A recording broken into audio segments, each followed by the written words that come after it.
好啦，咁啊，繼續嚟到我哋嘅2025年 DSE 數學科卷一解卷第一條嘅部分啦嚇。好啦，考緊一啲好正路嘅嗰啲指數定律嘅啫。好啦，咁題目就咁講嘅，有個份數上邊咧就係叫做 x 嘅4次啦，y 嘅-5次嘅成嚿嘢嘅3次，然後咧再除翻 x、y 嘅2次嘅，咁啊叫我哋化簡去，然之後咧就用正指數表示答案嘅。好啦，咁啊做慣做熟㗎啦，大家一定係第一件事咧，將個3咧放翻入個括號。咁個指數咧放入括號嘅過程咧，會係將個指數相乘嘅，咁所以咧就會係 x 嘅12次方，y 嘅-15次方，除翻 x、y 嘅2次方嘅。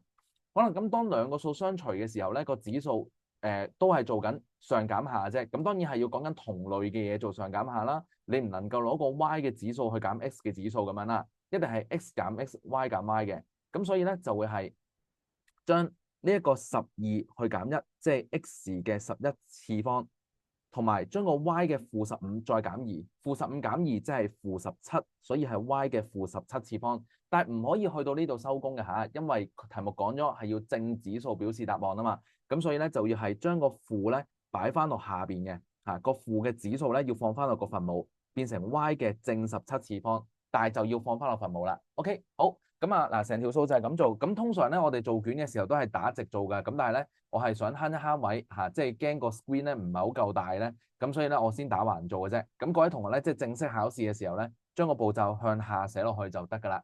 好，咁啊，如果覺得呢類型嘅 DSE 攻略影片係幫到手嘅話咧，記得俾個 like 鼓勵下我啦。我哋下條影片再見，拜拜。